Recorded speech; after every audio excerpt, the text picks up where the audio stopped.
सत्ता में बैठे लोगों ने ये कैसा हिंदुस्तान कर दिया, सत्ता में बैठे लोगों ने कैसा हिंदुस्तान कर दिया, बेजान इमारतों को हिंदू मुसलमान। तुम्हारी फाइलों में गांव का मौसम गुलाबी है, तुम्हारी फाइलों में गांव का मौसम गुलाबी है, मगर ये आंकड़े झूठे हैं और ये दावा किताबी का संविधान हमें देता है संदेश, भारत का संविधान हमें देता है संदेश।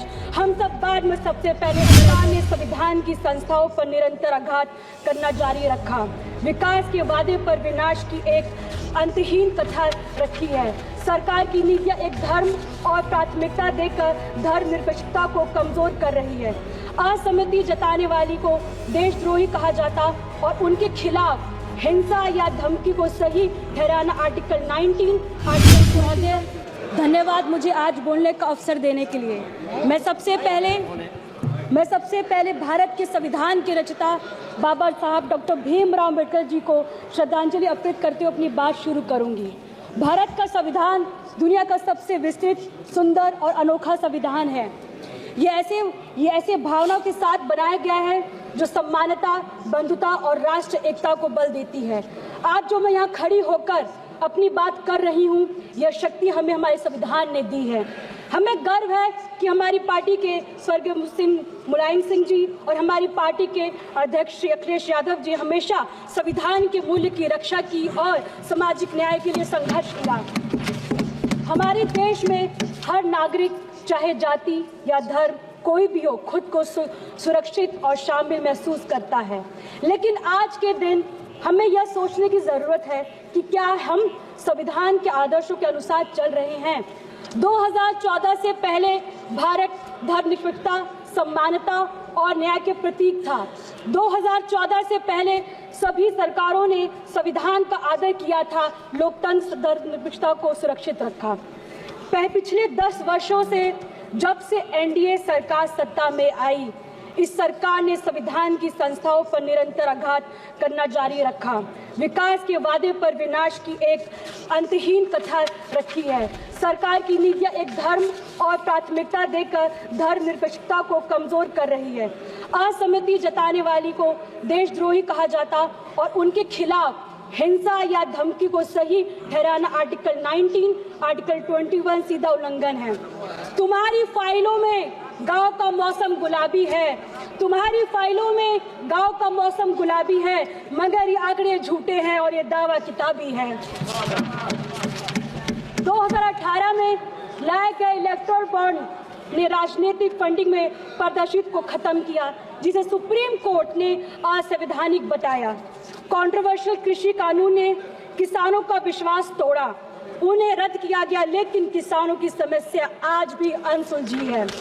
मंदिर मस्जिद के नाम पर संभल जैसे नए विवाद को जन्म देकर समाज में निरंतर घृणा और नफरत का माहौल पैदा किया जा रहा है।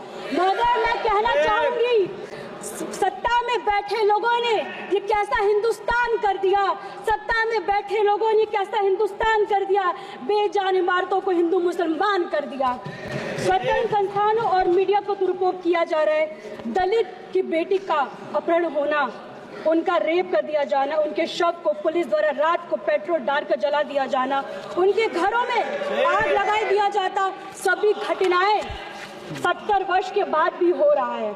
यूपी सरकार ने ESM लागू कर हड़ताल पर रोक लगाया है। राज्य में कोई भी कर्मचारी आज 6 महीने तक हड़ताल नहीं कर सकता है। साल 2014 से पहले तक जितने भी चुनाव हुए उन पर कभी उंगली नहीं उठी है, परंतु पिछले कुछ वर्ष में जिस प्रकार EVM पर उंगली उठी है, मत के साथ हेरफेर की बात समझ में आज सामने आई है। इससे निश्चय मतदाताओं के मन में भ्रम पैदा हुआ है। मैं आप सभी से आग्रह करती हूँ कि पिछले 10 वर्ष में ध्यान दें।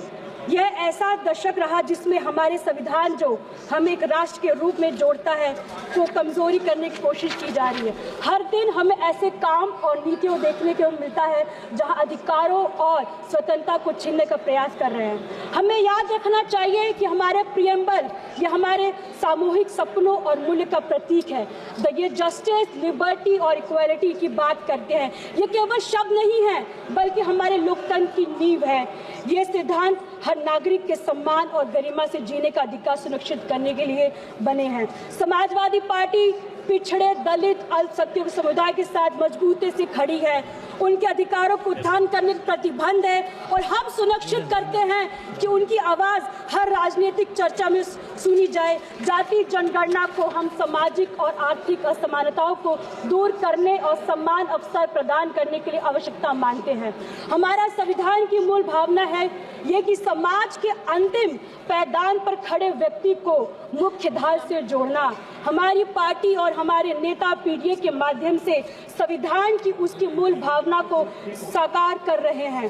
भारत का संविधान हमें देता है संदेश, भारत का संविधान हमें देता है संदेश, हम सब बाद में सबसे पहले हमारा देश। जय भीम, जय समाजवाद। Thank you.